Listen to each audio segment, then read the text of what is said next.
হযরত মুসলিম আলাইহিস আল্লাহ পাকের বান্দা জনাব মুহাম্মদুর রাসূলুল্লাহ সাল্লাল্লাহু আলাইহি ওয়াসাল্লাম মহান রব্বুল আলামিনের শহীদ দরবারে অন্তর ইসলাম থেকে আবেগ অবস্থায় মহাব্বতের সাথে সত্যি আদায় করি সকলেই করি আলহামদুলিল্লাহ। আল্লাহ তাআলা আমাদেরকে এত নিয়ামত দান করছে। নিয়ামত দান করার পরে আল্লাহ তাআলা নিজেই বলে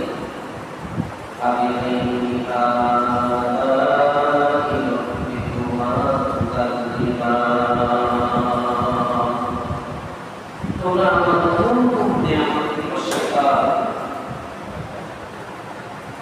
সারা দুনিয়ার মধ্যে যত প্রকার বৃষ্টি বর্ষণ হয়েছে এখন বর্ষণ হইতেছে কেমন পর্যন্ত বর্ষিত হবে।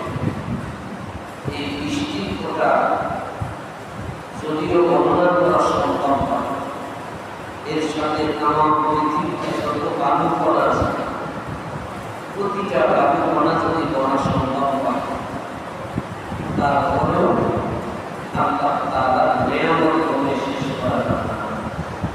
এত নিয়ামতের মধ্যে আপনারা আছি, নিয়ামতের শুকর আদায় করতে হবে। এজন্য আমরা একবার সবাই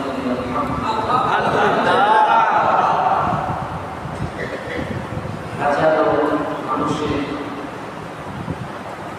ভিতরে হাজারো ধরনের ব্যথা কষ্ট কিন্তু কম বেশি ব্যথা একটা বিষয়, সেটা হলো বর্তমান বাজারের আড়ত। বর্তমান বাজারের আড়ত 120 টাকার কাছাকাছি পেঁয়াজ, 70 টাকা, এরপরে অন্যান্য বিষয়াবলী আছে। আল্লাহ তাআলা আমাদেরকে এই অবস্থা থেকে বেরিয়ে আসার তৌফিক দান করেন। এজন্য সবাই বলি আল্লাহুম্মা আমিন। আমি আপনাদের সামনে মহান রব্বুল শিখানি আল্লাহর জানিতে 18তম পড়া শুরুর দিক থেকে সূরাতুল মুমিনুন, যে সূরাটি মক্কায় অবতীর্ণ, 6টি রুকু রয়েছে। আয়াতের সংখ্যা হলো 158। তো আমরা প্রথমে সূরা কিছু গল্প শুনবো, এরপরে সংক্ষিপ্ত আকারে কিছু বিশ্লেষণের ভিতরে আমরা আল্লাহ তাআলা আমাদের তৌফিক দান করেন। আমিন।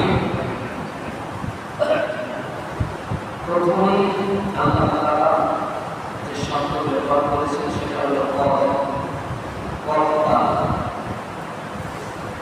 আরবি গ্রামার হিসাবে এই শব্দগত তারা কোনো বিষয়ের গুরুত্ব আরোপ করতে গিয়ে কোনো বিষয়ের উপরে তাকিদ দিতে গিয়ে এই শব্দ ব্যবহার করা হয়। আপনার সকল হয়ে গেছে, আর মুমিনের দল, মুমিনের দল কি হয়ে গেছে? শুরুতেই আল্লাহ তাআলা বলতেছেন মুমিনের দল সফল হয়ে গেছে। কি কি কাজ করলে সফল হবে সেটা এখনো বলে না। এর দ্বারা বোঝা গেল সামনে অত্যন্ত গুরুত্বপূর্ণ কিছু কথা আছে। কথা ঠিক আজানের জন্য আমাদের যে মুয়াজ্জিন সাহেব দিয়েছেন, তিনি বলেছেন হাইয়া আলাল ফালাহ, আসুন সফলতার দিকে আসুন। কোন দিকে আসলে বলছে সফলতার দিকে। কাইকে আল্লাহ তাআলা এখানে আল্লাহ তাআলা বলছেন আফলাহা। তাহলে কারা সফল হয়ে গেছে? আল্লাযীনা হুম ফি সালাতিহিম খাশিউন। ওই সমস্ত লোক হুম ফি সালাতিহিম, যারা তাদের নামাজে খাশিউন। খাশিউন শব্দের অর্থ হলো ভয়ের সাথে। কিসের সাথে? ভয়। যারা নামাজের ভিতরে বিনয়ী এবং ভয়ের সাথে নামাজ পড়ে। বলেন, যারা নামাজ পড়ে কিসের সাথে? বিনয় এবং ভয়ের সাথে। আমি সংক্ষেপে আপনাদেরকে খালি কাজ দিয়ে যাব। পৃথিবীর যে সমস্ত প্রতাপশালী রাজা বাদশাহ রয়েছে, সেনা প্রধানগণ রয়েছে, রাষ্ট্রপ্রধানগণ রয়েছে, রাষ্ট্রপতি, প্রধানমন্ত্রী, এদেরকে যখন সংবর্ধনা দেওয়া হয় তখন তাদের সামনে দেশের সর্বোচ্চ চৌকর সৈনিকদেরকে ইয়ারফোর্স সহ তাদেরকে যে গার্ড অবমাননা দেওয়া হয়, সেখানে দেখবে একটা মানুষ দাঁড়িয়ে আছে, কিন্তু তার খাম্বা, এই যে দুইটা পিলার আমাদের মসজিদের ভেতরে দাঁড়ায় আছে, কোনো ধরনের নড়াচড়া করে না। কি দেখছি আমরা? মোটামুটি কম বেশি একদম সব কিছু ঠিকঠাক, সব কিছু কি। আপনি কি দেখেছেন এই সৈন্যবাহিনী যখন প্রধানমন্ত্রী, রাষ্ট্রপতি সহ এদেরকে যখন তখন তারা কি কোথাও শরীর চুলকায়? কোথাও শরীর চুলকায়? এটা আমরা কখনো দেখি নাই। কারণ হলো সে শরীর যদিও ওই সময় চুলকায় থাকে, কি যারা সেনাবাহিনীর লোক, সৈনিক লোক, তাদের কি অ্যালার্জি নাই? তাদের কি চুলকাতে হইতে পারে না?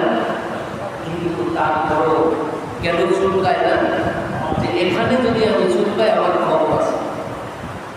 কথা বলেন না কেন? এখানে যদি আমি কি করি, চুলকাই, তাহলে আমার কি আছে? খবর আছে। চাকরি যেতে পারে, অথবা কি জীবনে যেতে পারে, অথবা গুরুতর শাস্তি দিতে পারে। প্রধানমন্ত্রীর সামনে চুলকাই, তোরা সময় নাই, চুলকাবে। প্রিয় ভাই আমার, আমরা যে নামাজের মধ্যে দাঁড়াই, এখন আমাদের নামাজ মিলাদ, আমরা যে নামাজ পড়ি, আমাদের নামাজ কি মিলাদ। আহকামুল হাকিমের সামনে আমরা দাঁড়াই। কার সামনে? কথা বলেন না কেন?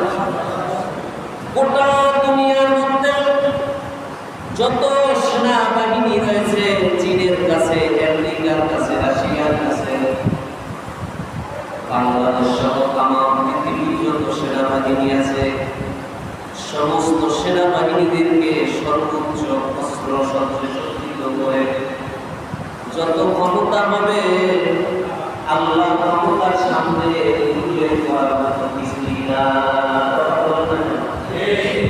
এত বড় মহাশক্তিধরের সামনে আমরা নামাজে দাঁড়াই, অথচ আমাদের সামান্য একটু বসায় দাঁড়ায় নাই, বসার পজিশন নিতেছে, কেবল বসা যাইতে যায় না। তারপর আমরা মুখ থেকে কি করি? বসাকে দাঁড়াই কিনা।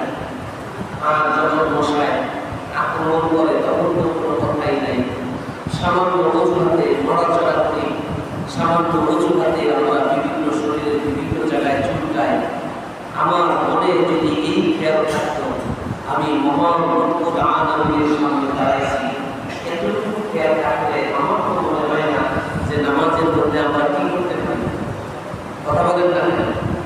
তাহলে বোঝা গেল যে আমাদের নামাজের মধ্যে অনেক গুণ ত্রুটি আছে। কথা শিখেন, নামাজের মধ্যে কি আছে?